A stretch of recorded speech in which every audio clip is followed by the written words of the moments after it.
Ibu. Baik, bismillahirrahmanirrahim. Assalamualaikum warahmatullahi wabarakatuh. Waalaikumsalam warahmatullahi wabarakatuh. Alhamdulillahi rabbil alamin wa bihi nasta'inu ala umuri dunya waddin. Asyhadu an la ilaha illallah wahdahu la syarika lah, ilahul awwalin wal akhirin. Wa asyhadu anna Muhammadan 'abduhu wa rasuluh. Sayyidul anbiya'i wal mursalin. Allahumma shalli ala nabiyyina Muhammadin wa ala alihi at-tahirin wa ashabihi ajma'in wa man tabi'ahum bi ihsanin ila yaumiddin. Amma ba'du. Alhamdulillah, hari ini kita berada di tanggal 25 Dzulhijjah. Kita masih berada di bulan yang mulia, bulan Haram. Alhamdulillah, Allah Ta'ala memudahkan kita dengan taufiknya untuk kembali melanjutkan pembahasan kita, kitab Umdatul Ahkam, kitab yang mengumpulkan hadis-hadis yang diriwayatkan oleh Imam Bukhari dan Muslim yang berkaitan dengan ibadah. Dan pembahasan kita hari ini, menurut catatan kami, salat khusuf itu sudah selesai kita bahas ya pada pertemuan yang lalu. Sehingga kalau menurut urutan babnya, hari ini kita akan membahas 2 salat ya. Nanti Bapak-bapak kita praktek ya Pak ya, salat khauf ya. Salat khauf ini sebenarnya ulama mengatakan ada 16 model tata cara, tergantung di mana arah musuh ada di mana, tergantung juga tingkat ketakutan. Kalau semakin takut, jadi itu ada level ketakutan berbeda-beda. Maka Imam Bukhari mengatakan sekitar 7 tata cara sholat ya. Tetapi mungkin kita nanti praktekkan hanya mungkin 1 atau 2 sholat khauf ya. Dan juga sholat istisqa. Sholat istisqa ya. Kemarin sholat khusuf itu kan sholat yang zawatul hajah, yaitu sholat-sholat yang dilakukan karena adanya kebutuhan ya, ada hajat, ada sebabnya. Zawatul asbab maksud saya ya, seperti adanya peristiwa gerhana matahari atau bulan, lalu kemudian ya disyariatkan kita melakukan sholat. Nah sekarang ini adalah adanya sebab, yaitu meminta as-suqyah, air, atau maksudnya adalah air hujan ya. Jadi thalabus suqyah ya, meminta istisqa, artinya ya talabuka suqyah li nafsika aw li ghairika, kau meminta hujan buat dirimu atau buat orang lain.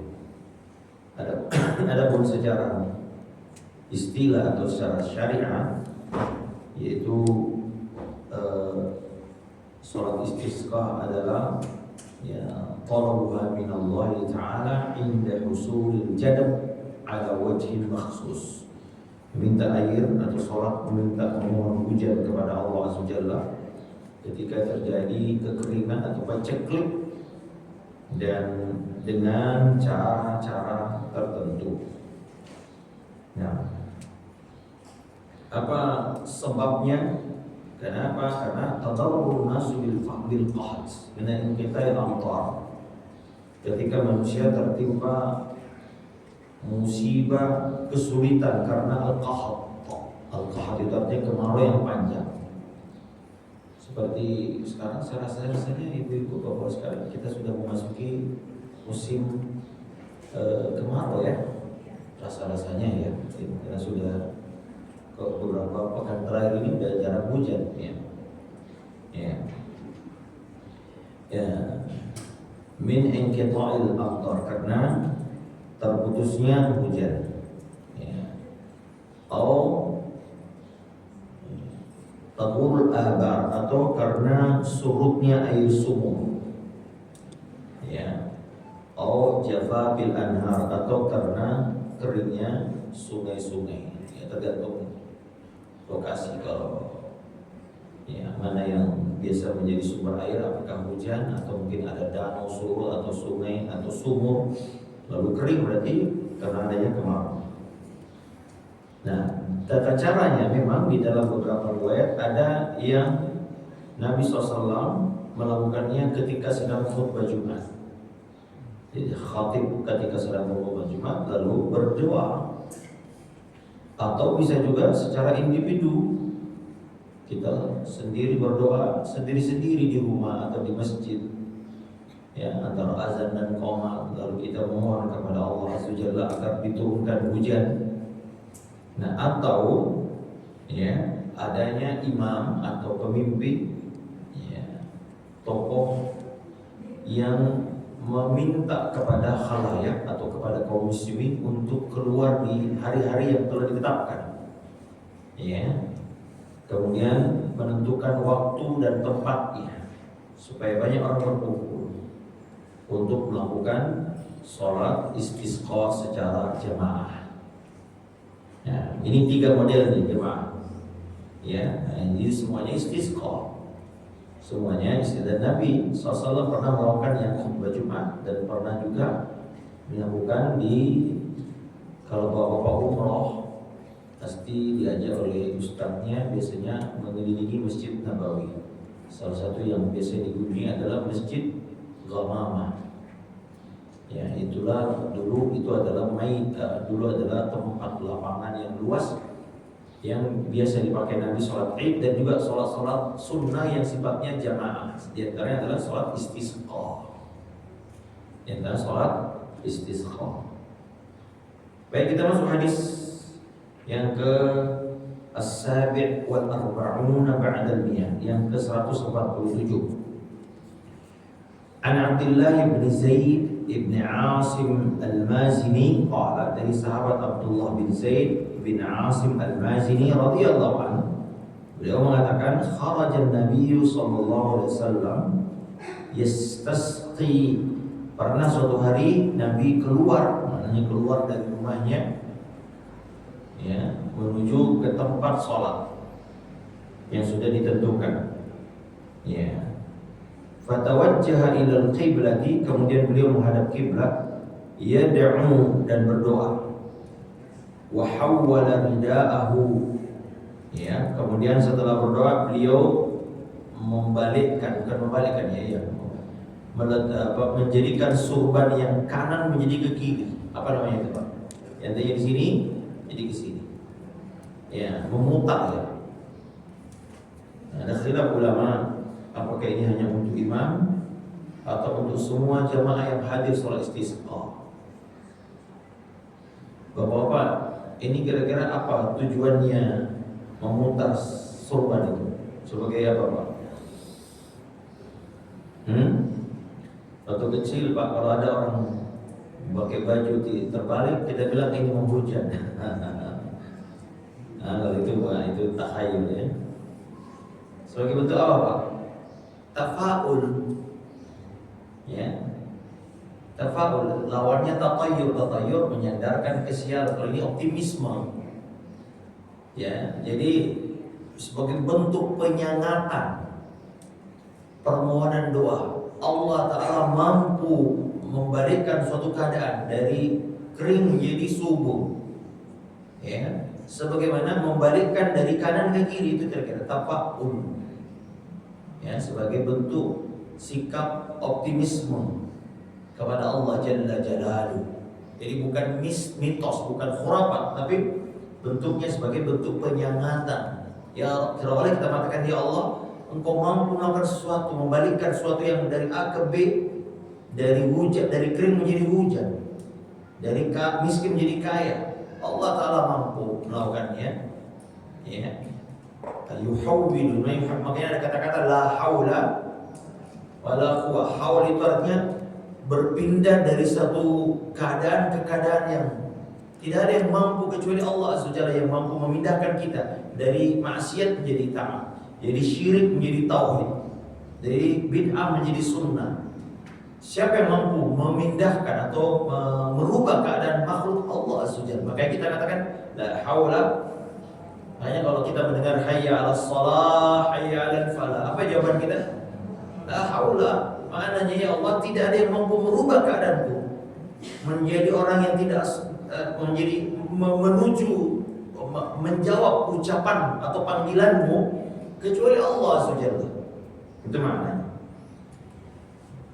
Ya. Wa thumma shalla rak'ataini, kemudian beliau salat 2 rakaat. Jahara fihima bil qiraah. Beliau menjaharkan ucapannya, yaitu salatnya, dengan bacaannya itu pada keduanya. Ya. Dalam lafaz yang lain, Nabi SAW mengatakan atal musalla. Nabi mendatangi tempat sholat. Musalla itu maksudnya tempat sholat di lapangan, ya. Nah, ini ada lafaz yang lain. Baik, hadirin dan dirahmati Allah Subhanahu wa taala. Nah, dari sini kita dapati hadis ini, hadis riwayat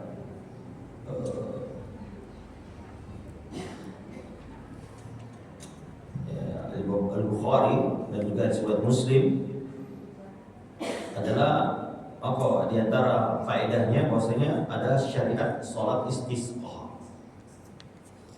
Ya, begitulah Islam jemaah. Tidak ada satupun urusan manusia kecuali ada jalan keluar melalui secara syar'i. Ya. Ketika ada namanya sholat istikharah, ada sholat khauf, nanti kita bahas. Sholat ketika kita mendapati bumi ini ya mengalami kekeringan. Ya, dan itu pernah terjadi di masa Nabi SAW.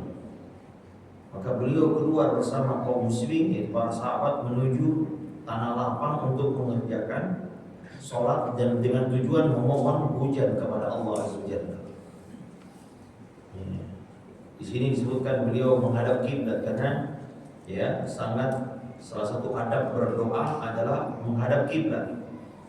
Ya, karena merupakan arah yang diharapkan terkabulnya doa. Salah satu adab berdoa di mana dengan adab ini Allah Taala akan memudahkan menjawab doa kita adalah menghadap kiblat, Pak. Ya. Kemudian beliau berdoa kepada Allah agar menurunkan hujan. Ya. Dan membalikkan sorbannya sebagai bentuk tafaul. Ya, dari kering menjadi subur, sempit menjadi lapang. Ya, dan itu mudah bagi Allah Azza wa Jalla. Ya. Nah, setelah itu kalau menurut Zuhairah di sini, ya, kalau menurut Zuhairah di sini salat dulu atau khutbah dulu, Pak? Salat dulu.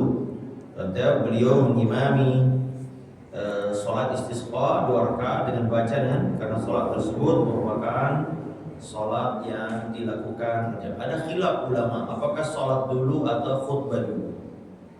Jumhur ulama mengatakan apa Pak? Sebagaimana sholat Id, sholat dulu baru ada khutbah. Khutbah juga hukumnya sunnah. Ya, hukumnya sunnah. Tapi sebagian ulama, tapi ini pendapat sebagian ulama bahwasanya adalah khutbah dulu baru sholat. Tapi kalau kita lihat zahirnya adalah sholat dulu baru khutbah. Ya. Kemudian hukum sholat istisqa ini, jumhur ulama katakan hukumnya sunnah, bahkan sunnah muakkadah. Ya, sangat dianjurkan. Sunnah muakkadah. Kecuali Imam Abu Hanifah, beliau berpendapat bahwasanya tidak ada sholat istisqa, yang ada hanya doa saja. Ya. Doa saja, tak perlu. Beliau tidak memilih pendapat itu. Namun pendapat ini diselisih bahkan oleh murid-murid beliau dari mazhab Hanafi juga menyelisih beliau dalam pendapat ini. Kemudian juga ya ikhwah azzani Allah wa yakum, ada syariat khutbah ya di dalam sholat ini. Alhamdulillah Bapak Ibu, saya pernah ikut sholat istisqa di Masjidil Haram. Ya, kalau saya tidak salah 2 kali ya. Kemudian saya juga pernah menjadi imam dan khatib sholat istisqa. Saya kira 3-4 tahun yang lalu pernah ada di daerah tempat dekat tempat tinggal kami di daerah Bojongkulur. Itu pernah juga, jadi pernah melakukan sendiri sholat ini. Ibu-ibu udah pernah sholat istisqa belum, Bu? Hah? Belum? Ya mudah-mudahan tidak terjadi ya. Kalau sholat istikharah yang sering ya, Bu ya.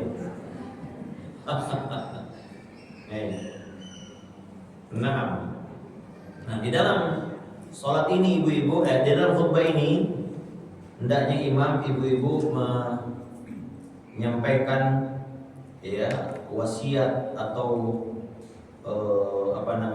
nasihat kepada kaum muslimin, karena ya, di antara sebab tidak turunnya hujan kalau menurut syariat, secara syariat ini kan ada sebab syar'i. Apa itu sebab syar'inya? Ya dosa. Ya. Allah Ta'ala sebutkan di dalam banyak ayat, wa ma asabakum, yang kait hampir sama mirip ayat, wa ma asabakum min musibatin fa bima kasabat aydikum wa ya'fu an katsir. Apa saja musibah yang menimpa kalian, kata Allah Subhanahu itu karena dosa dari kalian sendiri. Maka imam atau khatib hendaknya mengingatkan itu, mengajak kaum muslimin untuk memperbanyak istighfar, merendahkan diri kepada Allah Azza Jalla. Jadi hendaknya disebutkan dalam kitab-kitab, seorang ketika keluar menuju sholat itu khashi'ina, dalam keadaan khusyuk, kemudian mutadzallilina, dalam keadaan yang merendahkan diri, mutawaddi'ina, dalam keadaan tawadhu. Baik, jadi ada yang mengatakan khusyuk itu berkaitan dengan mata, mutadzallil itu ada yang berkaitan dengan ucapan, yang mutawaddi' artinya ada yang berkaitan dengan perbuatan, keadaan. Jadi jangan keluar minta hujan dalam keadaan kayak orang ketawa-ketawa, selfie. Kita ini butuh hujan. Ya. Itu sama dengan sholat khusuf, sholat gerhana. Ya, sebagian orang kayak mau pergi sholat Id. Ya, ini sholat khusuf tanda ayat Allah. Yukhawwifuhum ibadah, kata Nabi, Allah menakut-nakuti hambanya dengan gerhana. Ini kita sholat malah gembira, riang, tawa-tawa. Jadi keluar ke masjid, ke tempat sholat dalam keadaan merendahkan diri, menundukkan diri, mohon menampakkan kefakiran kita kepada Allah Jalla Jalaluhu.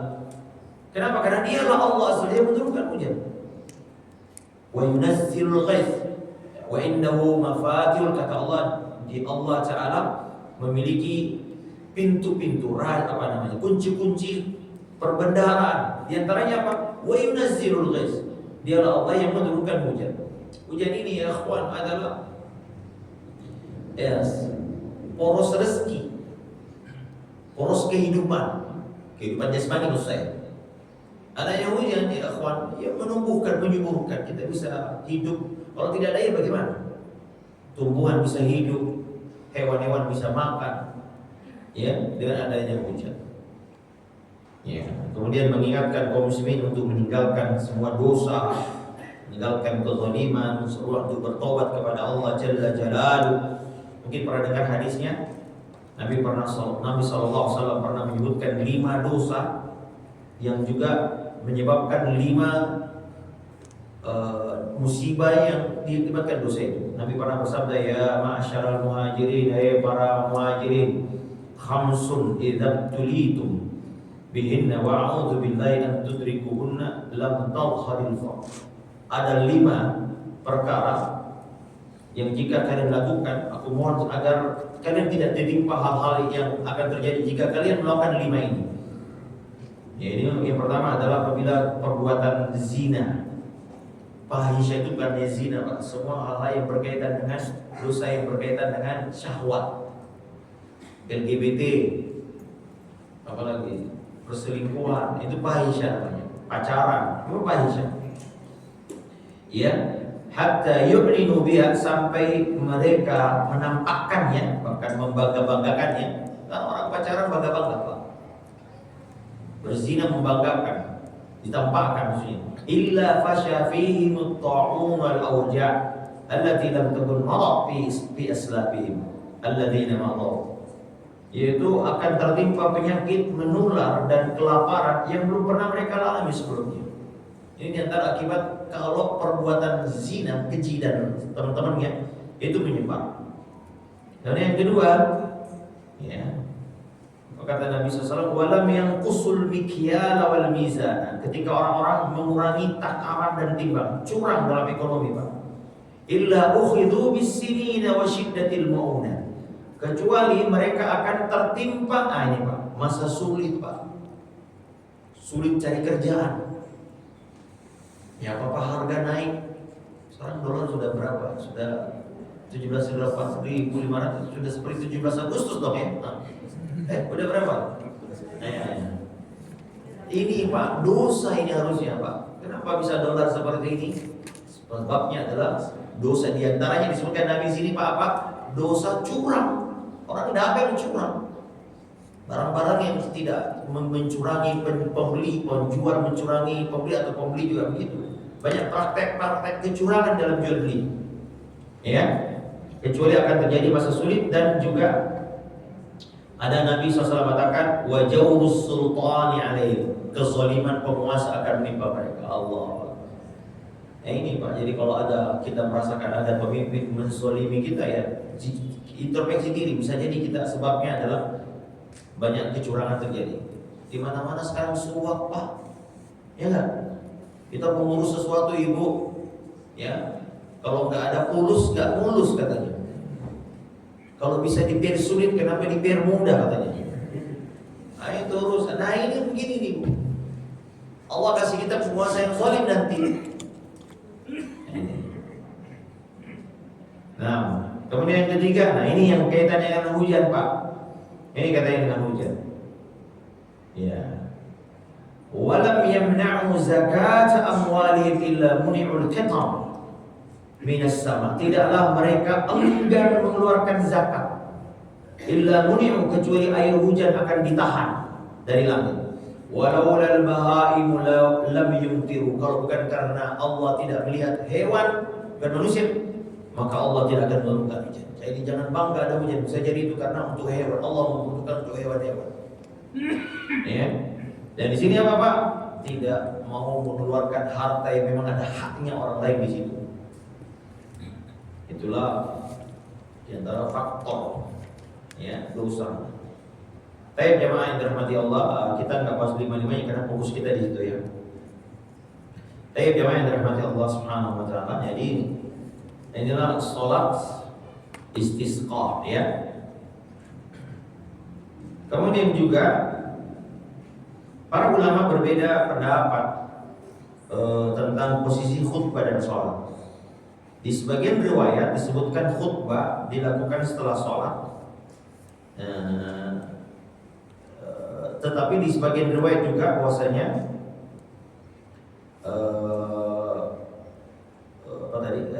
sholat dulu baru khutbah. Ya, dan inilah pendapat mayoritas ulama dari Syafi'i, Hanabilah, ya, adalah sholat dulu baru khutbah, seperti sholat Id. Ya, inilah pendapat jumhur ulama. Mereka mengatakan hendaknya sholat dulu baru kemudian khutbah. Nah, kemudian tata cara sholatnya juga ada dua pendapat. Ada yang mengatakan seperti sholat Id persis, dengan tambahan takbirnya 6 di rakaat pertama, 5 di rakaat kedua. Dan ada yang mengatakan hanya sholat biasa, sholat rakaatain, seperti kita sholat subuh 2 rakaat dengan dijahar. Wallahu a'lam, pendapat yang lebih banyak diambil ulama adalah pendapat bahwasanya sholat istisqa menyerupai sholat Id dengan tambahan 6 takbir kecuali takbir ihram, kemudian 5 takbir kecuali takbir intiqal. Ya. Ya, kemudian tadi disebutkan ketika berdoa, jadi khatib ya berdoa menghadap kiblat, Pak. Nah, saya pernah lihat khatib di Masjidil Haram. Jadi ketika memberi nasihat, beliau menghadap ke kita. Tapi ketika mulai berdoa, beliau menghadap kiblat, menghadap Ka'bah maksudnya. Nah, ini. Sambil mengangkat tangannya. Itu bedanya. Kalau khutbah Jumat, ya, ketika khatib berdoa, ya tetap menghadap ke, cuma menunjukkan jari saja begini. Adapun di sholat istisqa disunnahkan khatib itu ketika berdoa maka menghadap ke kiblat. Kemudian juga ada sunnah membalikkan selendang. Ya, jadi kalau ini ridha ya imam. Jadi kalau ini yang ke belakang ini dipindahkan begini. Jadi pindah, dibuka. Yang tadi yang sebelah kiri ini sebelah kanan. Ya, bukan dibalik. Dibalik jadinya. Ya, dibalik. Dibalikkan. Jadi ini sebagai bentuk tafaul, penyengatan, harapan. Allah merubah dari kemarau menjadi hujan, dari kering menjadi subur, dari kesempitan menjadi kelapangan. Kemudian juga di sini disebutkan jahara, beliau mengeraskan bacaan salatnya. Kenapa? Karena salat ini disyariatkan berjamaah. Ya, karena jamaah dan mengumpulkan manusia ya tentu imamnya dianjurkan untuk mengeraskan. Seperti sholat Jumat, seperti sholat Idul Fitri, sholat Idul Adha, dan juga sholat gerhana. Karena ini mengumpulkan orang, maka disyariatkan mengeraskan pembacaannya. Nah, apa di antara faedah di sini juga jemaah, bahwasanya inilah Islam ya. Kalau ketika sebab-sebab secara dunia sudah buntu, orang kafir Pak sudah, kita orang yang beriman kita punya pintu langit. Pintu maut sudah tertutup, Pak. Kadang-kadang kita begitu, Pak. Ada masalah yang rasanya manusia gak ada yang bisa bantu kita. Semua solusi yang nampak depan mata sudah gak ada. Jangan khawatir, ada solusi langit. Ya. Jadi kekeringan atau rezeki bukan hanya dengan usaha lahiriah saja, Pak, tapi juga doa, istighfar. Karena itu bahkan ada doa minta rezeki itu, Pak. Allahumma inni as'aluka ilman nafi'an wa rizqan. Allah doakan doa di antara dua sujud, Allahumma rzuqani. Ya, biasanya kalau Allahumma rzuqni paling kencang suara kita ya, karena itu yang ditahu artinya. Allahumma rzuqni. Kalau imamnya Allahumma rzuqna an. Iya. Juga istighfar. Dalam surah An-Nuh Allah Ta'ala katakan faqultu astaghfiru rabbakum innahu kana ghaffara yursilis samaa'a 'alaikum midrara wa yaj'al lakum jannatin wa yaj'al lakum anhara. Allah katakan dalam Quran melalui lisannya Nuh, istighfar kalian kepada Rabb. Kalau kalian istighfar dari dosa-dosamu, kata Allah, Allah akan menurunkan hujan yang lebat dan menjadikan kebun-kebunmu, sungai-sungai mengalir subur. Itu janji Allah sudah. Jadi di antara sebab rezeki adalah istighfar. Ya, makanya ketika kita sholat istisqa, ya tentu memperbanyak istighfar kepada Allah Subhanahu wa Ta'ala. Dan ini ya ikhwan, lihat bagaimana indahnya syariat. Kalau ada musibah, syariat menyuruh kita secara jama'i melakukan muhasabah. Dikumpulin orang, ya. Lalu kemudian khatib mengingatkan untuk banyak-banyak bertobat kembali kepada Allah Subhanahu. Ya, bukan dengan berdebat di TV, berdebat di medsos, sampai saling serang. Ya, kenapa dolar itu? Wah, ada banyak-banyak. Hendaknya ajak kaum muslimin, ayo kita muhasabah, ada apa ya? Kalau kita lihat tadi kenapa ada masa paceklik, susah cari uang, soal ini harga naik. Di antaranya apa tadi Pak, dosanya apa? Lihat tadi Pak, dosanya apa? Mengurangi takaran timbangan, suruh semua orang jangan ada lagi mensuap. Jangan ada praktek, jangan curangi orang. Kita sering mendapati katanya ada kasus tuh, kita beli bensin 1 liter tapi setelah dikeluarin cuma banyak curang ini. Kata mereka kalau nggak curang kita nggak untung. Nah ini yang Kemudian juga tentu di antara hikmah kita soal istisqa ya ikhwan, mengedepankan husnuzon kepada Allah Jalla Jalaluhu. Ya, jangan putus asa. Kata Allah Azza Jalla, apa ayatnya? Ya, apa itu? Falamma qanatu, saya tidak hadir. Ketika mereka sudah putus asa, ya, sudah apa? Tak boleh salah kalau ya. Oh ya, walladzi yanshur rahmatahu ba'da ma qanatu. Dia adalah Allah yang menurunkan rahmatnya menjadi hujan sesudah mereka putus asa. Ya, maka lawanlah putus asa dengan husnuzon kepada Allah Azza Jalla. Termasuk di masa-masa sulit ini jemaah. Ya, dengan terlepas daripada sebabnya dolar naik, kita katakan ya kawan, Allah Ta'ala yang menjamin rezeki kita. Ya, Allah Ta'ala yang menjamin rezeki kita waktu di bayi. Kita gak bisa ngapa-ngapain waktu di bayi, waktu di perut ibu, tetap ada rezeki kita. Adalah Rabb yang sama yang menjamin rezeki kita yang sekarang. Waktu belum menikah dengan sesudah menikah, rezeki kita adalah dari Allah, Rabb yang sama. Waktu dolar 2000 di zaman Pak Harto dengan dolar sekarang, ya sama rezekinya. Sama rezekinya. Karena itu harus husnuzon kepada Allah Subhanahu wa ta'ala. Maknanya, tetapi bukan berarti kita menafikan ikhtiar, bukan itu ya Pak.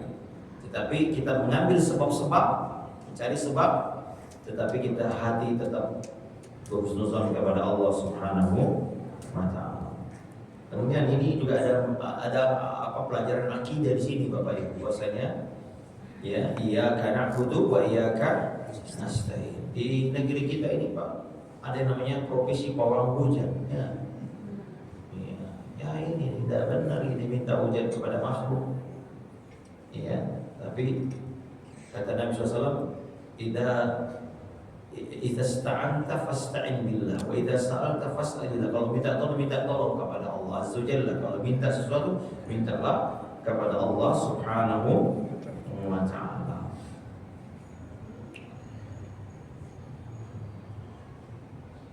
Apalagi Bapak Ibu, kenapa sholatnya di lapangan? Supaya banyak orang berdoa. Karena doa yang dilakukan secara jamaah besar kemungkinannya diterima Allah Azza Jalla. Ya, itu sebabnya Pak. Kenapa kita sholat berjamaah? Karena sholat berjamaah bisa menguatkan sholat kita. Salah satu doa dalam sholat berjamaah Pak, ketika tasyahud apa?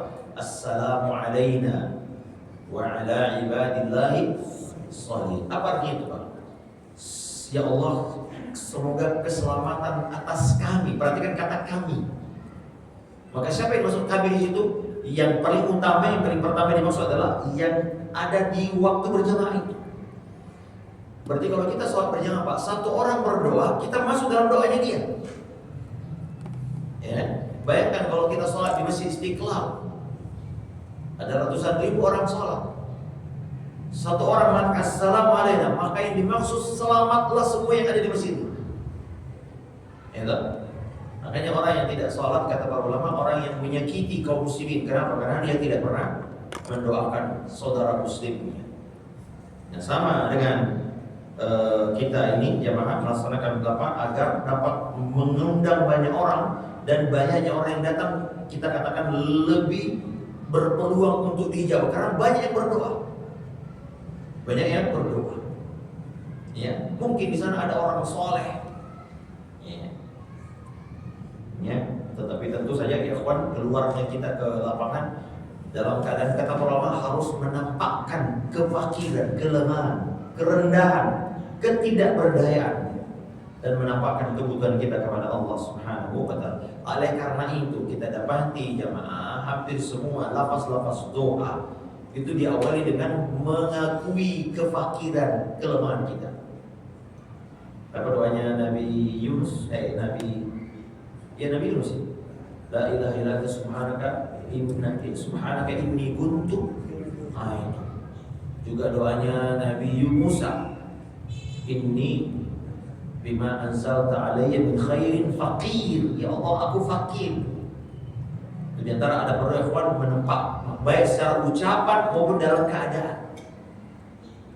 Allah Ta'ala berfirman kepada orang yang haji di Arafah, inilah hambaku syuksan ghubra, lecak pakaiannya, berdebu rambutnya. Ya. Kenapa? Mereka dalam keadaan menghinakan diri. Ya, biasanya itu menambah khusyukan. Coba kalau kita berada di tenda yang ber-AC, Pak, terus makanan melimpah, ya itu biasanya Pak agak sulit merasakan kehinaan diri. Makanya kenapa kita suruh pakai ihram, Pak, supaya kita tuh merendah. Bapak kalau pakai baju, ibu-ibu akan, bapak-bapak akan pakai baju yang bagus-bagus tuh kalau di Arafah. Tapi tidak, Allah syaratkan kita jangan pakai bajunya sama semua, supaya Pak mendekatkan kita kepada kebutuhan kepada Allah Jalla Jalaluhu. Baik, hadis berikutnya, hadis agak panjang. Hadis Anas bin Malik radhiyallahu ta'ala an. Nah ini radhiyallahu an, anna rajulan dakhala al-masjid yaumal jum'ah. Ada seorang laki-laki masuk ke masjid ketika Nabi sedang berkhutbah waktu salat Jumat. Min babin kana nahwa daril qada, dari pintu Darul Qada. Kenapa disebut Darul Qada? Dari arah pintu rumahnya Umar. Rumah Umar itu, Bapak pernah berziarah di masjid? Pernah ziarah kubur Nabi enggak, Pak? Nah, kalau bapak-bapak menghadap kuburan Nabi memberi salam, nah di belakang kita itu ada semacam kayak jendela yang dipertahankan katanya. Ya, yang saya dengar itu adalah dulu rumahnya Umar bin Khattab radhiyallahu taala. Nah, jadi ada namanya sering disebut dengan Darul Qada, dari rumah Al-Qada. Kenapa? Karena waktu Umar meninggal, rumahnya dijual untuk menutupi utangnya. Maka disebut Qada, Qada Udain. Ya. Wa Rasul SAW qa'imun yakhtubu, dan waktu itu Nabi SAW berdiri berkhutbah. Fastaqbala Rasulullah SAW qa'iman tsumma qala. Orang ini datang menemui Nabi sambil berbicara. Ini menunjukkan bolehnya khatib berbicara kalau ada hajat. Maksudnya berbicara kepada apa itu? Jamaah. Saya pernah, Pak, saya lupa, mungkin 2-3 bulan lalu saya ceramah di suatu pabrik. Ya, pabrik itu bikin masjid, dari karyawannya kita 500 sampai 700.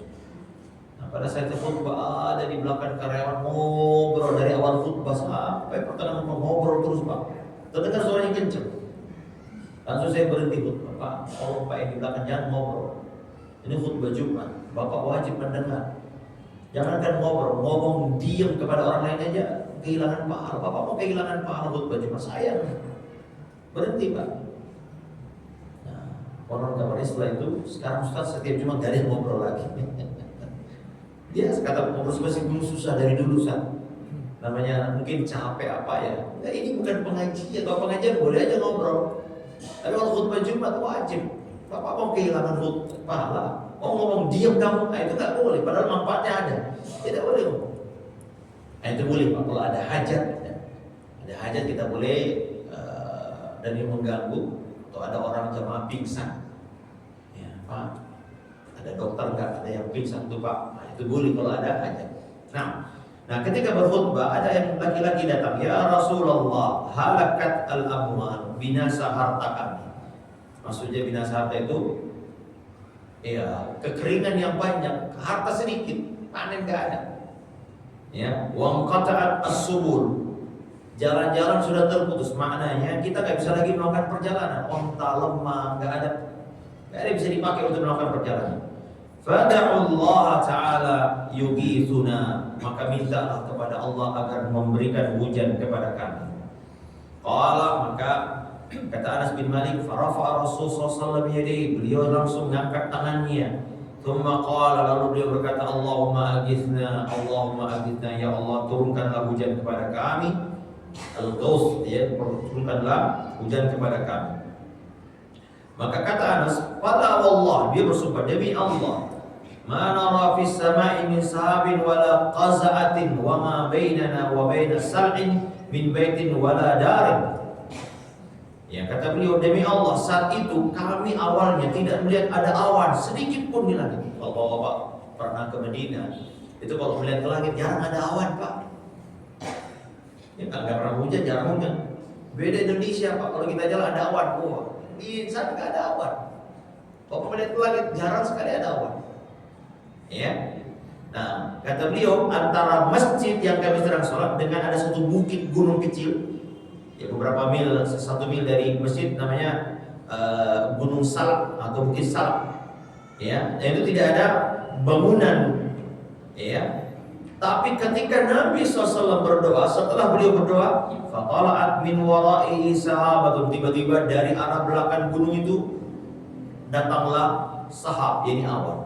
Ya, biasanya kalau dari dulu katanya awan itu kalau mau hujan datang dari arah gunung ini, Gunung Sir namanya, atau Gunung Salak. Bukan Salak itu Bogor, Pak ya. Misdut terus, ya, seperti perisai bundar, saking gedenya, saking besarnya. Falamma tawassatat as-sama, ketika ia berada di atas kami, di atas langit, ya, intasyarat summa amtarat, kemudian awan tadi itu menyebar, lalu kemudian amtarat, kemudian menurunkan hujan. Qala wallahi, dia Anas bin Malik bersumpah, demi Allah, ya, ma ra'ayna asy-syamsa sabtan, kami tidak pernah melihat matahari sejak hari itu sampai 1 pekan. Artinya hujan terus-menerus, Pak. 7 hari tidak pernah berhenti. Ya, 7 hari tidak pernah berhenti. Nah, kemudian datang ke hari Jumat berikutnya, Nabi lagi berkhutbah, Pak. Dakhala rajulun min dzalikal babil Jumat, datang lagi laki-laki.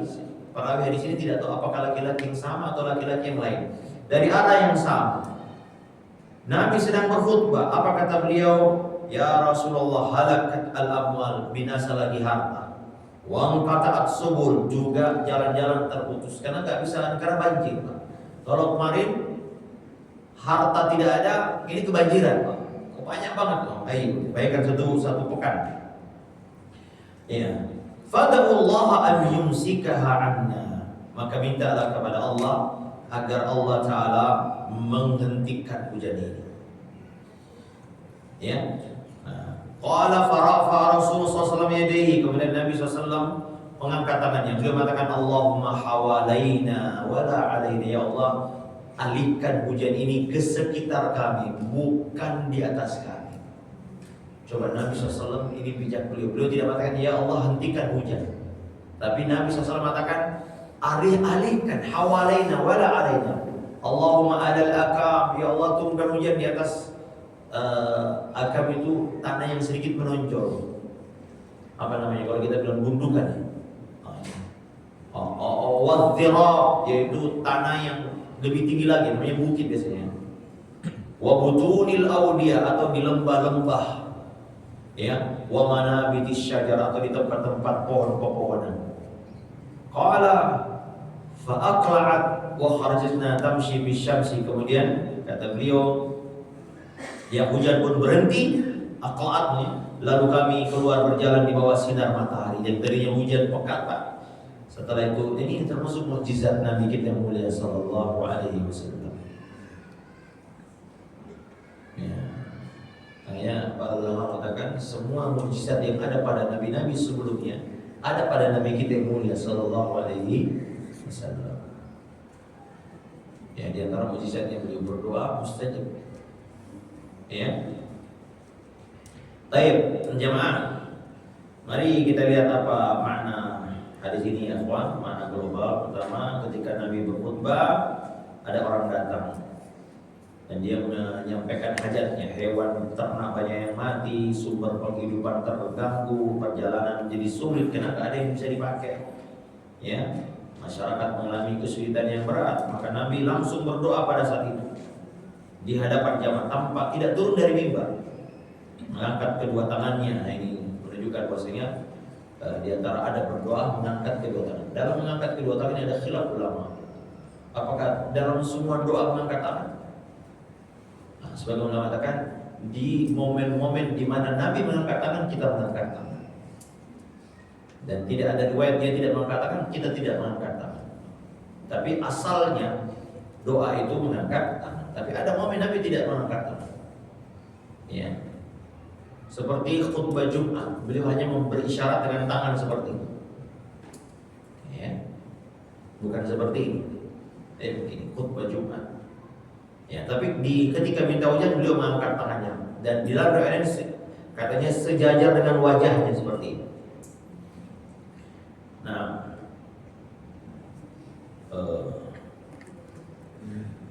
ini mukjizat Pak ya. Dan ini menunjukkan ya besarnya kedudukan doa. Nah, ya. Karena itu Nabi SAW mengatakan orang mukmin yang paling lemah adalah orang yang tidak berdoa. Itu orang lemah. Ya. Doa ini kata Nabi SAW, doa huwal ibadah.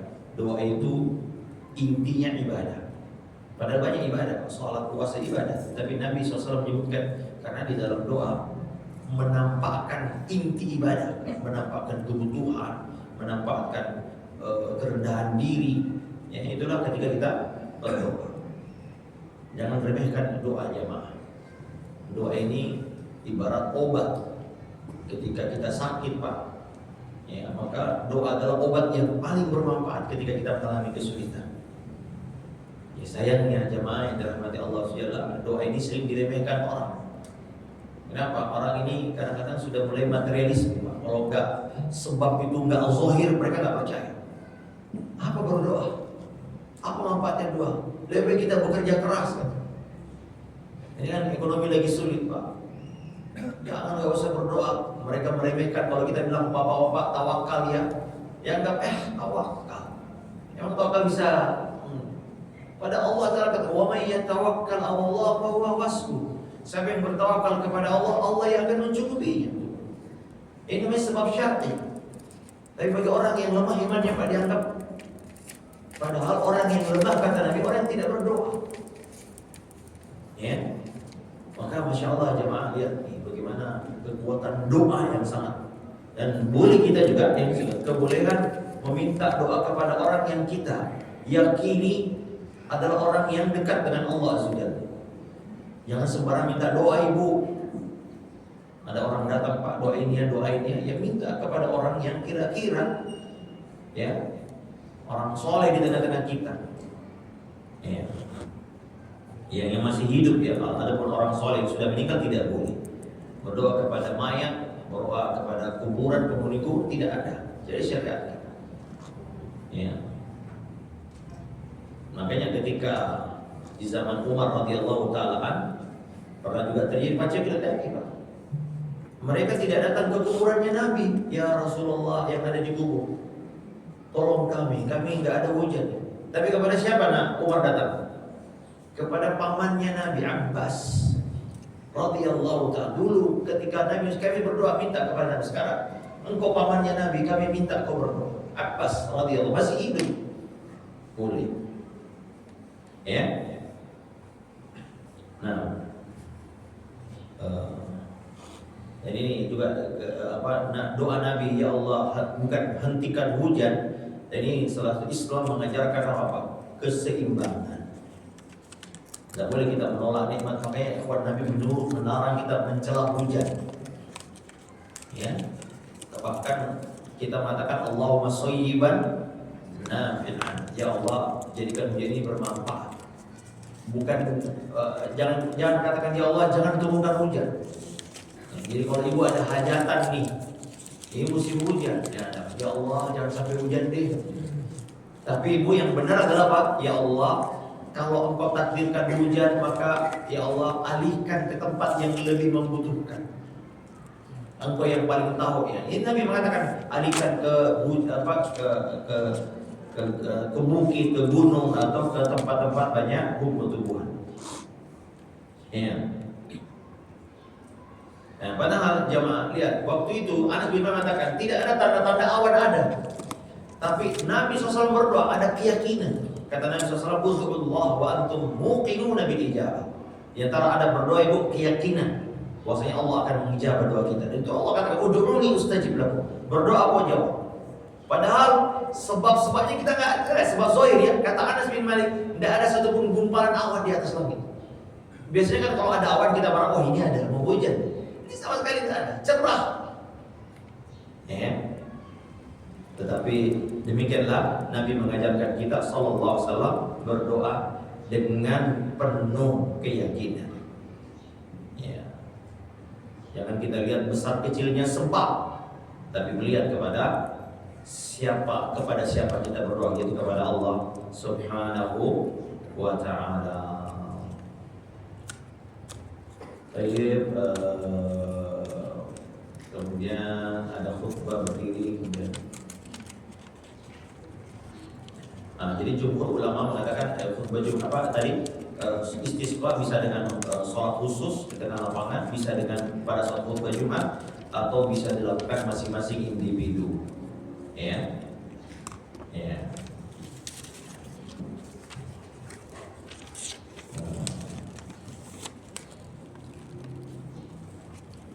Saya alhamdulillah Bapak Ibu beberapa kali mengikuti sholat istisqa di Madinah atau di Makkah.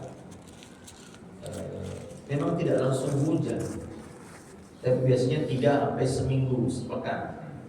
Ya, kita baca di web ternyata hujan ini hujan itu. Ya kita khawatir juga Pak, kita sholat istisqa nggak turun-turun hujan, berarti ya kita tidak termasuk orang yang diijabah doanya. Dan alhamdulillah kalau di Masjidil Haram ya, dengan berapa kali saya ikut, tidak di Masjidil Haramnya hujan, tapi beberapa daerah di Saudi kemudian hujan. Ya. Tapi kalau di zaman Nabi langsung, kata para sahabat, saya belum melihat Nabi SAW turun dari mimbar, jenggotnya sudah basah dengan air hujan. Allahu Akbar. Berarti langsung Pak, disegerakan instan doanya. Yaitu salah satu mukjizat Nabi SAW. Minta hujan langsung turun, minta berhenti juga begitu Pak, langsung berhenti. Tiba-tiba sinar, kami keluar dari masjid, matahari bersinar terang. Para tadi Masya Allah. Ya, ini termasuk mukjizat kenabian. Ya, dan diantara doa yang diajarkan Nabi kalau kita ujian, Allahumma agithna. Coba semuanya Pak, Bu, Allahumma agithna. Ya. Nah, jika kita melihat hujan itu akan menimbulkan madarat atau kerusakan, maka jangan bilang ya Allah hentikan ya, tapi Allahumma hawalika wa la alaina alal akami wal dhirabi wa budulil awliya wa manabitis syajjar. Ya. Nah, jemaah yang dirahmati Allah Subhanahu wa taala. Nah, ini ya, jadi bolehnya meminta doa kepada orang yang soleh tapi masih hidup. Syaikhul Islam Ibnu Taimiyah menyebutkan ini namanya tawassul. Ini namanya tawassul. Maksud itu maksudnya menjadikan orang sebagai wasilah. Ada tawassul yang boleh Pak, yang boleh apa? Orang yang soleh masih hidup. Seperti tadi sahabat minta kepada Nabi SAW, meminta orang lain kepada guru, kepada ustaz, kepada alim ulama, kita minta didoakan, boleh. Ya. Ini disyariatkan. Yang kedua, bertawassul dengan amal soleh. Ya, Rabbana amanna faghfir lana. Ya Allah, kami sudah beriman, maka ampuni dosa kami. Itu ya. Atau berdoa dengan kecintaan kepada Allah Subhanahu wa taala, atau berdoa dengan amal soleh sebagaimana 3 orang yang terjebak di gua. Ya Rabbi, saya pernah punya ibu, punya karyawan, saya pernah ingin berzina, tidak jadi semuanya. Kalau itu amal yang ikhlas ya Allah, maka hilangkan kesulitan kami. Dan itu diijabah. Ya, ini juga masyru' disyariatkan. Adapun bertawassul dengan kedudukan, pangkat atau kehormatan atau istilahnya jah. Ya Allah, aku mohon kepadamu dengan kedudukan orang yang ada di kuburan ini.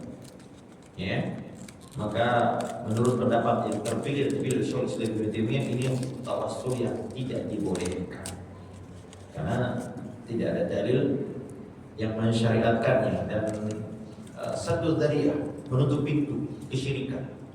Coba kalau boleh Pak, orang-orang kan berbondong-bondong terus begitu.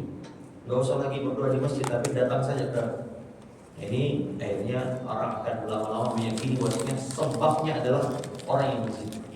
Lama-lama disebut. Baik jamaah yang dirahmati Allah Subhanahu. Dan ini juga diantara faedah di sini Ibu, bahwasanya doa itu bukan hanya pada saat sulit, tapi juga lapang. Saat kemarau mereka berdoa minta kepada Nabi SAW. Ternyata saat hujan juga mereka juga berminta doa kepada Nabi SAW. Karena itu Bapak Ibu, agama ini katanya bagi dua, ada sabar, ada syukur. Sabar itu bukan hanya pada saat musibah, sabar terhadap nikmat juga Pak. Sebagian orang mengatakan sabar hanya pada musibah, tidak. Ketika kita mendapatkan nikmat, sabar tidak menggunakannya untuk maksiat. Demikian juga syukur, bukan hanya pada saat nikmat, tapi juga syukur ketika mendapat musibah. Loh kok bisa Ustaz? Kata para ulama, ada 3 hal yang kenapa kita mensyukuri musibah. Pertama, musibah itu bukan musibah pada agama. Jadi kalau ada musibah Bu, kehilangan apa-apa dunia Bu, ukur dengan bandingkan hibur diri kita dengan agama. Alhamdulillah saya masih bisa sholat. Yang hilang cuma harta. Ya aku masih tetap pakai jilbab. Yang aku cuma kehilangan PHK pekerjaan, tapi aku tetap berjilbab. Aku masih bisa sholat, aku masih bisa puasa. Itu tuh. Ya, nah, kemudian yang kedua, musibah itu ada yang lebih berat dari kita. Tidaklah kita mendapat musibah kecuali ada yang lebih berat dari kita, ya enggak? Ya, kita ke sini Bapak Ibu mungkin naik motor, ya Allah ya. Ternyata kita lihat ada yang naik angkot Pak. Ya, yang naik angkot ada lagi yang jalan kaki ke sini. Yang jalan kaki apalagi yang di bawahnya? Ada yang mungkin tidak punya kaki, misalnya kata Allah dia selalu ada musibah. Yang ketiga, Bapak Ibu, musibah itu pasti terjadi dan insya Allah akan berlalu. Minimal hanya di dunia itu saja. Makanya kalau ada orang baik meninggal, Nabi mengatakan mustarih min mustarih apa bukan mustarih, dia beristirahat dari lelah dan capeknya dunia. Itulah nikmat. Kenapa kita syukuri nikmat? 3 itu. Syukuri musibah maafnya. Syukuri musibah. Baik jemaah. Jadi bukan minta dihilangkannya nikmat, tetapi kita minta agar nikmat itu dialihkan ke lain. Baik, sekarang kita masuk salat khauf ya Pak ya, salat khauf.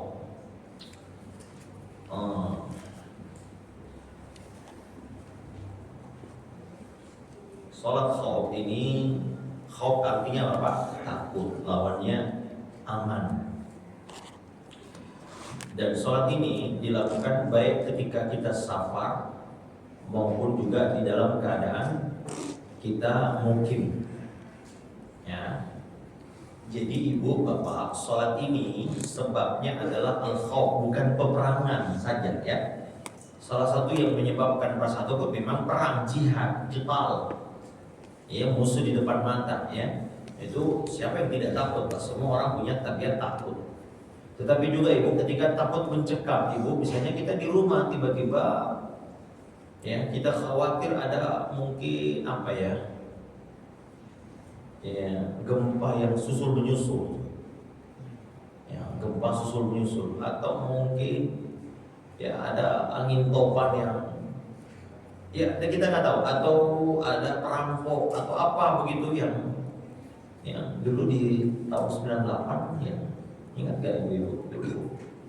Kita masing-masing orang menjaga kompleknya karena ada isu katanya apa itu dulu penjara ya, penjarahan ya, dan kelompok orang dalam penjara. Saya masih ingat dulu waktu saya tinggal di Bekasi, ya Allah. Tapi kita tidak bisa tidur, bapak-bapak semua jaga di depan komplek karena katanya sudah sampai di sini.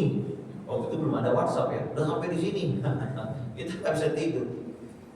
Nah ini namanya juga khauf. Dan ini masya Allah Bapak Ibu, salah satu rahmat Allah Azza wa Jalla kepada hambanya.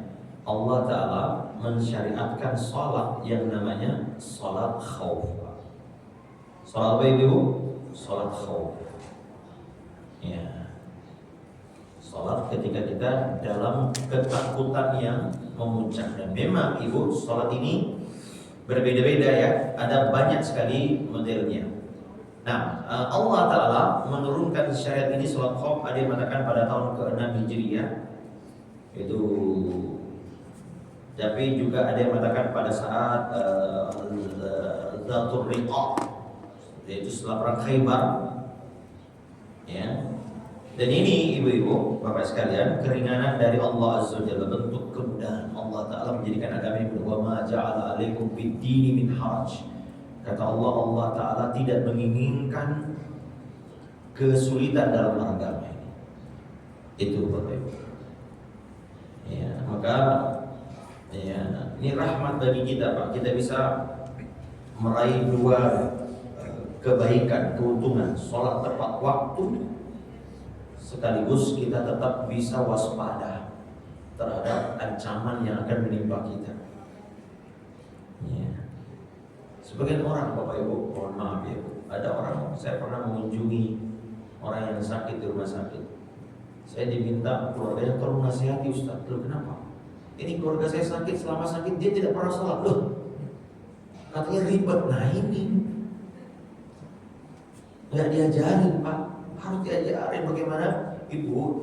Ini sholat khauf ini Bu, sholat di mana ancaman musuh sangat nyata di depan kita. Allah Ta'ala tetap mensyariatkan sholat, dan itu berjamaah lagi Pak. Ini bapak-bapak yang jarang berjamaah di masjid ini malu sama sholat ini. Syariat seandainya, dan ini salah satu dalil yang dipakai ulama yang berpendapat sholat wajib itu, sholat berjamaah itu wajib.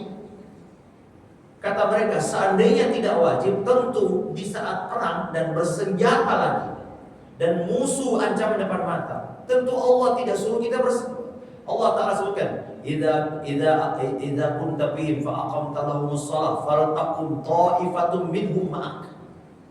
Kata Allah, jika engkau bersama mereka dalam keadaan perang, hendaklah ada sebagian mereka sholat bersamamu. Sholat berjamaah. Itu musuh depan mata Pak. Tapi Allah Ta'ala tidak katakan sholat sendiri-sendiri aja. Tapi Allah katakan faltaqum minhum ta'ifatun ma'ak. Ambil sebagian dari itu. Wal ya'khudhu aslihatahum fa idza sajadu falyakunu min wara'ikum wal ta'ti ta'ifatun ukhra lam yusallu falyusallu ma'ak wal ya'khudhu hidrahum wa aslihatahum. Wadda alladhina kafaru law takfuruna an aslihatikum wa amtiatikum fayamiluna 'alaikum mailatan wahid. Kata Allah dalam surah ini, surah Imran, orang kafir itu hendak melihat kalian lengah dari asliah, pedang senjatamu dan perbekalanmu. Mereka ingin kalian lengah di situ. Ya, fayamiluna 'alaikum mailatan wahidan. Lalu akan menyerang kalian dengan serangan yang mendadak. Serangan yang cepat sporadis begitu. Itu kata Allah Subhanahu. Mereka kecewa. Ternyata Allah Ta'ala surunkan syariat sholat walaupun dalam keadaan takut. Mereka pikir, wah ini sholatnya mereka akan khusyuk, kita serang ketika sholat. Ternyata tidak. Ada sholat yang khusus ketika sholat, tanpa mengurangi kewaspadaan terhadap musuh. Nih, kalau sholatnya seperti ini, wah bahaya Pak. Kita sujud, musuh datang menyergap kita. Mumpung lagi mereka kita tunggu, kaum muslimin sujud, kita serang. Mumpung senjatanya, nah itu lagi sholat dalam keadaan menenteng senjata, kan bersenjata berat Pak. Tetap disyariatkan berjamaah. Lalu bagaimana dengan kita Pak? Sholat di mana nggak ada rasa takut, tidak perlu menenteng senjata, masih tetap sholat di rumah. Maka inilah pendapat yang paling sahih menurut kami. Ya, bahwasanya sholat berjamaah hukumnya wajib Pak. Berdosa kita kalau sholat di rumah. Ya, karena ini jadi seandainya tidak wajib sholat berjamaah, tentu Allah Ta'ala katakan ini sudah, ini darurat, silakan sholat sendiri-sendiri. Tidak, sholat. Ya, berbeda. Hanya bolehnya sholat sendiri-sendiri itu ketika sedang dalam keadaan perang. Maksudnya musuh sudah di depan mata, sudah sedang pukul-pukulan pedang. Sementara waktu sholat mau habis. Kalau masih bisa ditunda, namanya sholat jamaah masih boleh. Tapi ada sholat yang tidak bisa ditunda Pak, dan tidak boleh dijamaah. Sholat apa itu Pak? Subuh. Ini kita masih perang, udah mau terbit matahari masih perang aja nih. Maka kata Allah SWT, rijalan aw rukbanan, kalian sholat dalam keadaan tetap, walaupun hanya dengan gerakan mata atau telinga gini. tetap harus sholat. Atau mungkin kalau sekarang pilot pesawat tempur Pak, gimana caranya? Dia nggak bisa ini kalau tuh, maka dia sholat sambil dalam keadaan, tapi tanpa mengurangi kewaspadaan. Hanya itu Pak. Tetapi dalam keadaan ketakutannya, mungkin musuh sedang di depan mata tapi belum terjadi perang Pak ya. Tetapi mereka kalau lengah bisa datang, nah itu disebut dengan sholat khauf. Baik jemaah yang dirahmati Allah Subhanahu wa taala. Nah, cara sholat berbeda-beda ini ada banyak khilaf ulama. Nanti Bapak mohon izin kita nanti praktekkan ya. Boleh Pak? Berkenan jadi volunteer Pak? Masa ibu-ibu? Ini nggak ada respon dari ya kalau nggak saya tunjuk Pak ya. Dan harus mau Pak. Nanti untuk mendekatkan Pak. Kalau cuma teori aja kadang-kadang. Bahkan sebagian ulama mengatakan ada sekitar 16 model ya, atau sifat sholat itu sholat khauf. Tetapi Imam Ibnu Qayyim rahimahullah taala menetapkan sekitar 7.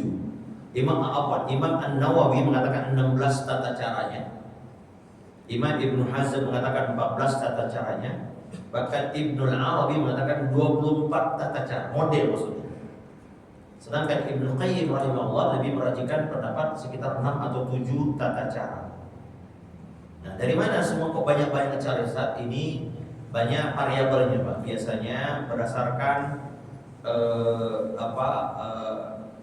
arah musuh ada di mana, kiblat atau menyelisih kiblat. Ya. Kemudian dekat atau masih jauh musuh.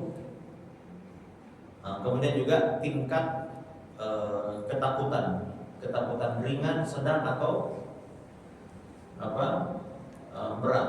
Ya, ini sehingga ini keadaan menjadikan sholat yang dilakukan oleh Nabi SAW itu terkadang dengan ini, terkadang dengan itu. Jadi kita lihat nanti ada beberapa model.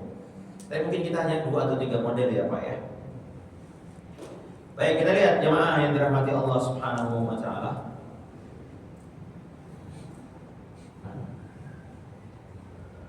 Hadis yang ke-149, At-Tasi' wal Arba'una ba'da al-Mi'ah, dari Abdullah bin Umar bin Khattab radhiyallahu taala anhuma qala shalla bina Rasulullah sallallahu alaihi wasallam salat al-khawf bi ba'di ayyamihi. Kata Abdullah bin Umar, Nabi SAW pernah mengimami kami di sebagian hari-harinya. Faqamat qa'ibatun ma'ahu, maka sekelompok berdiri bersamanya. Ya. Wa ta'ifatun bi iza'il adu, dan sebagian yang tidak sholat bersamanya berhadapan dengan musuh. Ya, perhatikan baik-baiknya. Ya. Fa shalla bil ladzina ma'ahu, kemudian beliau sholat dengan orang-orang yang tadi bersamanya. 1 rakaat. Summa dhahabu. Ya. Kemudian yang tadi yang sudah 1 rakaat sama Nabi tetap sholat Pak. Nabi naik ke rakaat kedua, tapi jamaah yang tadi cuma rakaat satu. Terus gimana Ustaz? Nanti kita jelaskan ya. Dia pergi menggantikan temannya yang berjaga-jaga tadi. Ya, yang berjaga-jaga maju ke hadapan Nabi SAW. Ya. Ya. Kemudian mereka pergi dan kelompok yang datang. Beliau mengimami mereka 1 rakaat, lalu kedua kelompok masing-masing menyempurnakan 1 rakaat. Ya, jadi 1 rakaat tersisa mereka menyelesaikan masing-masing sendiri-sendiri. Nah ini kalau menurut hadis ini. Nah jemaah, hadis buat Bukhari dan Muslim. Nah, jadi Nabi di hadis ini membagi kelompok pertama berdiri sholat bersama beliau. Kelompok kedua ini kalau kita perhatikan sholat dalam keadaan musuh bukan di arah kiblat ya. Ya, musuh tidak di arah kiblat. Jadi musuhnya mungkin di belakang atau di sebelah kanan. Ya, kemudian Nabi sholat 1 rakaat.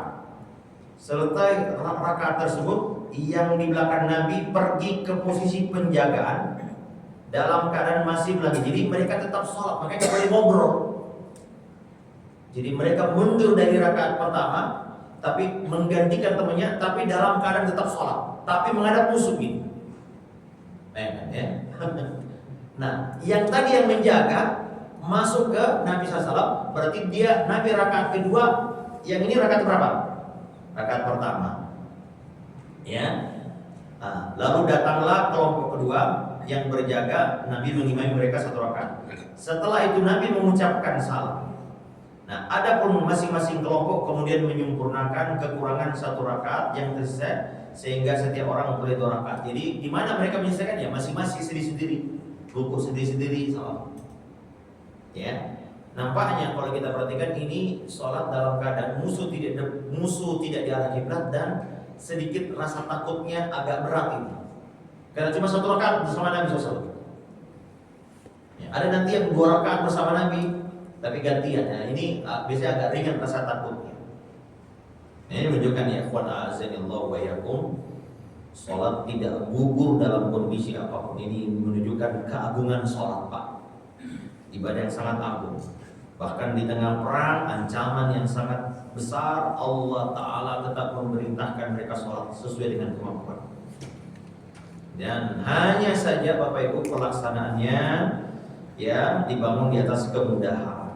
Kondisi normal tidak memungkinkan, maka Allah Ta'ala memberikan tata cara khusus sesuai dengan keadaan.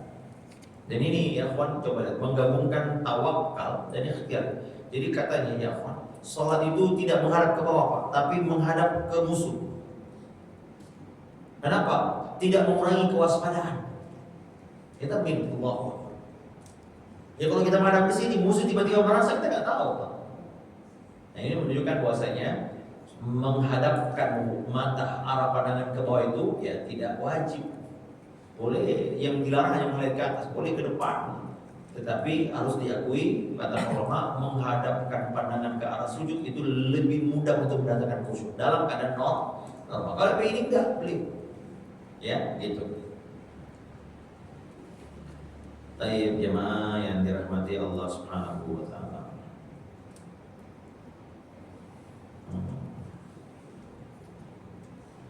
Dan juga yang saya ingin sampaikan bahwasanya banyak bergerak. Ya, jika ada maslahat itu tidak membatalkan sholat. Kalau ada kebutuhan. Ya. Tapi kalau tidak ada kebutuhan tidak boleh.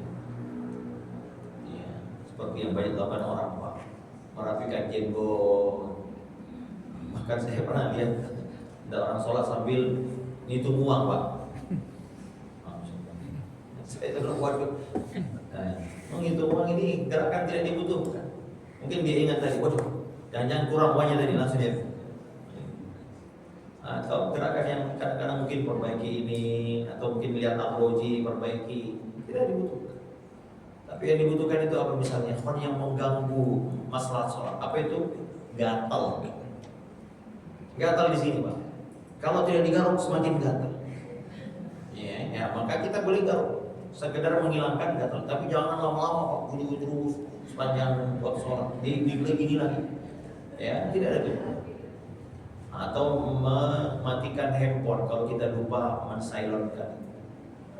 Ya, dulu di Madinah ada jamaah haji lupa Pak, dan lagunya lagu kucing garong lagi. Waduh, itu sepanjang sholat Pak kita terganggu banget. Ya, ada kucing garongnya. Oh, dangdut ya. Wah, itu semua orang sholat itu mau marah sama dia. Untungnya habis sholat langsung dia pergi, dia takut dimarahin. Dan saya masih ingat jamaah Indonesia karena lihat ada bajunya. Allah, kenapa tidak matikan? Enggak kok. Ya. Kemudian juga ikhwan, juga besarnya perhatian syariat terhadap sholat berjamaah. Dengan tetap ya ikhwan saya sampaikan bahwasanya menghormati perbedaan pendapat tentang hukum sholat berjamaah di masjid ya. Namun kalau saya boleh memilih, saya lebih condong pendapat bahwasanya wajib Pak bagi Bapak. Artinya kalau wajib, Bapak berdosa kalau di rumah tidak ada uzur. Ya, memang ada sebagian ulama yang mengatakan fardu kifayah, ada yang mengatakan sunnah muakkad. Bahkan ada yang lebih keras Pak, syarat sholat. Ini keras sekali. Syarat kalau Anda tidak sholat di masjid tidak sah. Tapi kalau fardu ain, fardu adalah kalau Anda melakukan di rumah sah, tetapi Anda dianggap berdosa. Wallahu a'lam ya.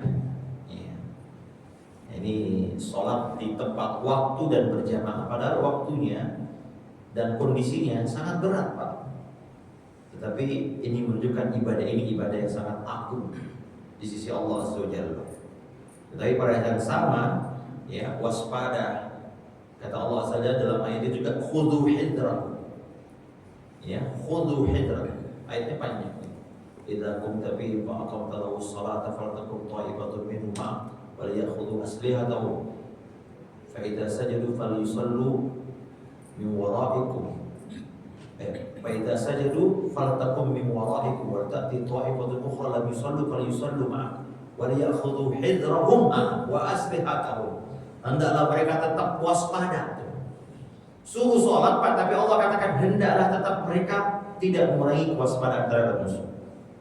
Dan musuh ini, kata Allah, waddal ladzina kafaru, orang-orang kafir itu menginginkan kalian lalai lengah terhadap perbekalan dan senjata.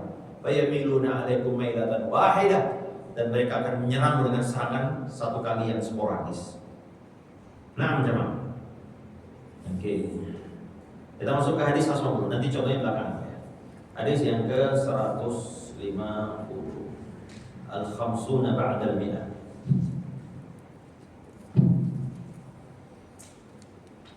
Ini jadi kondisi tata cara sholat ini adalah ketika musuh ada bukan di arah kiblat. Nanti ada yang di arah kiblat, beda lagi. Baik, kemudian An Yazid ibn Ruman An Salih ibn Khawwat, dari sahabat ya, dari Yazid bin Ruman dari Salih bin Khawwat bin Jubair, ya, amman shalla ma'a Rasulullah sallallahu, dari orang yang mengerjakan bersama Nabi SAW pada perang Dzatir Riqa. Salat ini apa, perang ini namanya Dzatir Riqa karena mereka pecah-pecah kakinya, ya, ketika berjalan saking panasnya. Anna ta'ifatan suffat ma'ahu wa ta'ifatan wijahal adu wa shalla bil ladzina ma'ahu rak'atan thumma thabata qa'iman wa atammu li anfusihim thumma ansarafu fa suffu wijahal adu wa ja'at ta'ifatul ukhra fa shalla bihim ar-rak'ah allati baqiyat thumma thabata jalisan wa atammu li anfusihim thumma sallama bihim. Ini kalau lihat dari ayat dalam Quran, Allah Ta'ala katakan faltakum ta'ifatun minhum, ada yang sebagian bersama kamu. Ya, fa idza sajadu faltakum min wara, kalau sudah kalian sujud, yang tadi sudah salat ini ke belakang. Wal ta'ti ta'ifatun ukhra lam yusallu falyusallu ma, kemudian yang tadi belum salat datang kepadamu salat. Jadi zahir ayatnya hanya serakaat sama Nabi. Ya. Nah, jadi kalau hari ini ya Pak, di sini disebutkan bagaimana sifat salat khauf. Sekelompok membuat saf bersama Nabi, kemudian sekelompok berhadapan dengan musuh. Lalu beliau mengimami mereka bersamanya satu rakaat. Kemudian beliau tetap berdiri dan mereka menyempurnakan rakaatnya masing-masing. Jadi Nabi berdiri rakaat kedua, Pak, jamaah di belakang, Pak, sujud ruku setelah baca Al-Fatihah. Nabi tetap berdiri. Ya, Nabi tetap sallallahu alaihi wasallam berdiri. Tapi jamaah tidak mengikuti Nabi. Beliau setelah mengikuti Nabi satu rakaat, setelah berdiri baca Al-Fatihah, ruku masing-masing, sujud masing-masing. Kemudian salam. Berarti berapa? 2 rakaat. Nah, setelah ini pergi, yang datang bersama Nabi datang lagi, Pak. Yang tadi yang tidak sholat, yaitu berjaga-jaga, gantian. Nabi sholat sama mereka tuh. Ya, Nabi SAW ruku, mereka juga ikut ruku. Sujud, ikut juga sujud. Tasyahud, Nabi tidak salam. Tapi yang jamaah di belakangnya naik sholat, Pak, masing-masing tadi. Nabi sedang tasyahud, menunggu. Nah, setelah mereka selesai, mereka tasyahud, Nabi salam dan mereka juga salam. Assalamualaikum warahmatullahi wabarakatuh. Itu cara sholatnya. Ini dalam hadis ini, Pak. Saya ulang, Pak, ya. Sholat satu sama, nanti kita praktekkan deh, ya. Biar jelas, Pak, ya. Kita praktek mungkin 6 orang boleh, Pak. 7 satu bersama imam. Boleh, Pak, ya. Ini kan ibadah, ini kan fikih, boleh kita supaya kita nggak tahu, tapi Ustaz kapan kita praktekkan, ya sekadar ilmu kan nggak apa-apa. Nggak tahu tiba-tiba nanti ada perang, nggak tahu juga, Pak, ya. Siap perang ya, Pak? Siap. Ya. Siap perang, Ibu? Ibu lebih kecil suaranya. Bapak lemes nih.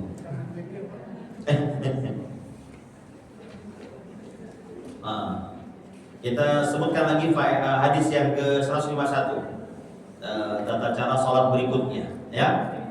Saya karena panjang hadisnya, Bapak Ibu, saya mohon izin untuk membacakan terjemahnya saja dari sahabat Jabir bin Abdullah bin Ansari radhiyallahu anhu. Beliau pernah syahid cuma Rasulullah SAW salat al-khawfi. Aku pernah salat khawf bersama Nabi SAW. Kemudian kami membuat 2 shaf di belakang Rasulullah SAW. Sementara musuh berada di antara kami dan kiblat. Nah, ini dia. Musuh di depan kiblat. Kalau tadi tidak di arah kiblat. Ya, ini dia.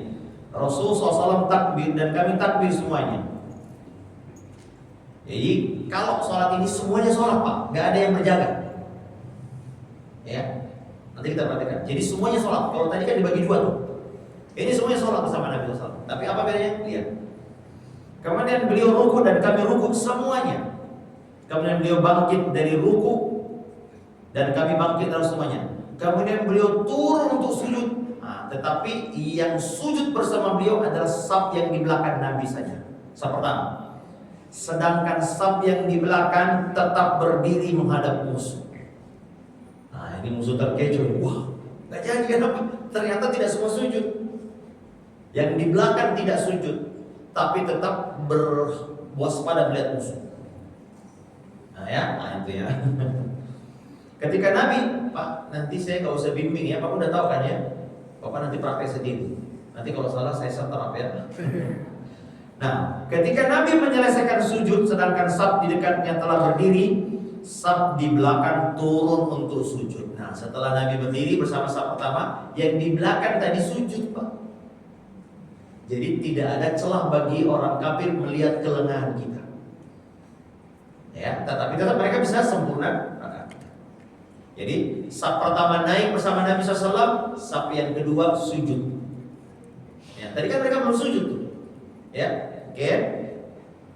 Kemudian ya. Nabi menjelaskan sujud, sedangkan saf dekatnya telah berdiri, di saf belakang turun sujud lalu berdiri. Kemudian saf yang belakang maju dan saf yang depan mundur, gantian, Pak. Ya. Jadi setelah mereka sujud, lalu mereka maju gantian tempatnya. Yang saf pertama belakang, saf belakang maju. Ya. Oke. Kemudian Nabi ruku dan kami pun ruku semuanya. Sama seperti tadi, Pak. Kemudian beliau bangkit dari ruku, kami juga bangkit semuanya. Lalu beliau turun untuk sujud dan saf yang tadi yang di belakang sekarang maju toh, dia sujud bersama Nabi sekarang. Kebagian semua sujud bersama Nabi. Itu maksudnya. Ya, yaitu mereka yang pada rakaat pertama berada di belakang dan saf yang di belakang berdiri menghadap musuh. Gantian dia yang menghadap musuh. Tadi dia yang sujud tahu sama Nabi. Ya, ketika Nabi menyelesaikan sujud dan saf yang berada dekatnya, saf yang di belakang turun sujud dan mereka pun sujud. Kemudian Nabi memberi salam dan kami beri salam, semuanya salam bersama Nabi Sallallahu Alaihi Wasallam. Selesai hadisnya, Pak. Sekarang kita lihat faedah-faedah dulu, Pak. Ya. Apa faedah-faedah dari hadis ini, Bapak Ibu yang dirahmati Allah Jalla? Ya. Ini menunjukkan syariat Islam ini fleksibel dalam perkara cabang tadi, karena masalah akidah ya. Selama ada dalil yang sahih, dan hendaknya kita juga, Pak, memahami masalah ini. Jangan kita berkeras-keras dalam perkara-perkara yang memang ada khilaf di situ. Ya, Pak ya. Salah kunut ya harus kita akui ada khilaf, Pak. Imam Syafi'i mensunahkan kunut subuh terus-menerus. Ya, ini khilaf yang sangat kuat. Dalam perkara seperti ini mohon izin Bapak-bapak, jangan kita terlalu ngotot dan keras menyelisih saudara kita, mengingkari dengan keras. Ini khilaf yang memang mu'tabar. Mengeraskan basmalah, tidak mengeraskan basmalah. Ini khilaf yang mu'tabar kalangan para ahlul fiqh. Walaupun kita punya keyakinan memilih pendapat yang lebih dekat itu kan, karena kita menuntut ilmu, ibu-ibu menuntut ilmu, maka kita tentu tidak boleh menjadikan khilaf sebagai alasan untuk kita memilih yang mana yang paling kita inginkan. Ini bahaya nanti. Semua yang khilaf diambil yang mudah-mudah untuk dia. Ada loh, Bu, yang mengatakan nikah tidak perlu pakai wali. Oh, pakai itu aja, Ustaz. Gitu. Ya, banyak yang tidak boleh kita mengambil. Kita harus mencari Ya. Ya, tetapnya kemudian Ibu, banyaknya bentuk ibadah yang berasal dari Nabi SAW bukan pertentangan. Ya, memang biasanya ada yang bertentangan, tapi kita lihat kumpulkan. Nabi SAW, Nabi pernah mengatakan jangan minum berdiri. Maka Nabi SAW mengatakan dalam keras kalau ada yang sudah minum, tumpahkan minum. Tapi Nabi SAW pernah terlihat oleh para sahabat minum berdiri, tak minum zam-zam. Dan Ali bin Abi Thalib pernah menyengaja minum berdiri untuk membantah orang yang berpendapat bahwasanya tidak boleh minum berdiri. Nah, dikumpulkan di sini, Pak. Nah, ternyata kita dapati bahwasanya Nabi SAW minum berdiri sekadar ingin menyampaikan bahwasanya itu boleh, tidak sampai derajat haram. Supaya orang mengatakan makruh. Walaupun yang lebih utama adalah yang mana ibu-ibu, bapak-bapak kalau saya ajak umroh minum zam-zam setelah tawaf rata-rata berdiri. Saya bilang tidak, Pak. Asal hukumnya duduk. Tetapi ibu, kita lagi kondangan, Bu. Ya. Ibu, tidak ada di sini tempat duduk, ya adanya standing party semua. Dalam keadaan ini boleh kita minum dan makan berdiri. Kan biasa tempat. Saya pernah kita lagi akhirnya saya pilih tempat duduk, dilarang sama petugas hotel, Pak. Pak, nggak boleh duduk. Ya, nggak boleh duduk katanya karena mungkin nggak enak risih dilihat orang. Saya padahal sudah agak minggir dikit duduk makan biar enak tenang, duduk bersih lagi apa. Lihat oleh petugas hotel sudah ketering dilarang, Pak, nggak boleh, Pak. Ya mau gimana lagi? Akhirnya daripada kita berdebat ya makan. Nah, tetapi bukan berarti itu ya, sama dengan kencing berdiri. Sebagai riwayat bahwasanya Aisyah mengatakan, siapa yang mengatakan Nabi pernah kencing berdiri maka itu bohong. Itu di pandangan Aisyah di rumahnya. Tapi dalam perjalanan ada beberapa sahabat yang pernah mengatakan kami pernah melihat Nabi SAW kencing berdiri. Ya, hanya saja Bapak Ibu yang dirahmati Allah, kita katakan kalau kita mengulasnya bahwasanya kencing yang duduk itu lebih utama karena lebih suci dibanding kencing berdiri. Kalau kencing berdiri tidak ada, maka boleh, yang penting medianya lembut. Jangan kencing di atas tehel, Pak, akan memercik. Ya, ini ya. Tetapi ini artinya perbedaan bentuk seperti juga bacaan. Ada yang boleh diamalkan semuanya, seperti bacaan sholat, Pak. Kadang Nabi baca Allahumma ba'id, kadang Nabi baca wajhatu wajhiyah, kadang Nabi baca Allahumma rabb Jibril, kadang Nabi baca subhanakallahumma bihamdika wa tabaraka ismuka. Nah, itu boleh sekali-kali kita pakai ini, pakai itu. Nah, dan sini Bapak Ibu bagaimana Allah Ta'ala memerintahkan kita menjaga sholat ini, Pak. Allah katakan hafidhu ala sholawat. Ini Ibu pelajaran pentingnya. Kita alhamdulillah Bu, sepertinya sampai wallahu a'lam ya. Wallahu a'lam ini.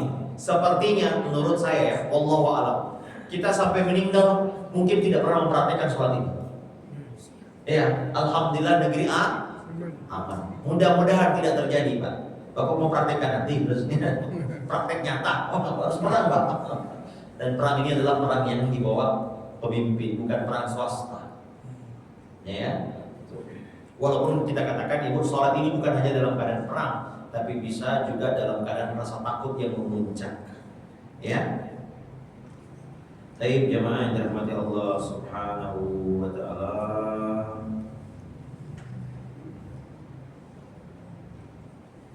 Nah, baik.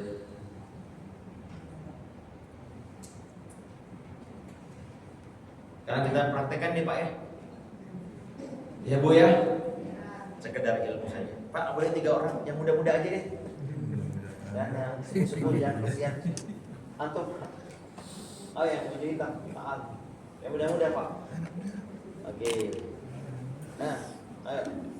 3 orang di depan, 3 orang di belakang. Mohon izin ya Pak. Masya Allah. Itu berapa tahun Bu? Atau 4 orang?